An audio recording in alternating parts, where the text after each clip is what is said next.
ხობის მუნიციპალიტეტში სამეგრელოს გულში მდებარეობს ყოვლადწმინდა ქალწულ მარიამის ტაძრად მიყვანების, წმინდა დიდმოწამე გიორგის და წმინდა ნიკოლოზ საკვირველთმოქმედის სახელობის საეკლესიო კომპლექსი და საპატრიარქო რეზიდენცია. ადგილი, სადაც ისტორია, რწმენა და ქართული ხუროთმოძღვრობა ერთიანდება. ამ წმინდა სავანის ისტორია 2006 წელს იწყება, როდესაც ბზობის ბრწყინვალე დღესასწაულზე კომპლექსის საძირკველი აკურთხა ხობისა და ფოთის მიტროპოლიტმა, მეუფე გრიგოლმა. კურთხევაში მონაწილეობდნენ ახალციხისა და ტაო-კლარჯეთის მთავარეპისკოპოსი თევდორე და სენაკისა და ჩხოროწყუს ეპისკოპოსი შიო. რამდენიმე წლიანი შრომის შემდეგ 2013 წელს კომპლექსის მშენებლობა დასრულდა.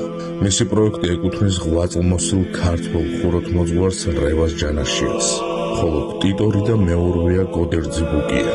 ამ წმინდა ადგილზე განსაკუთრებული სიწმინდეა დავანებული.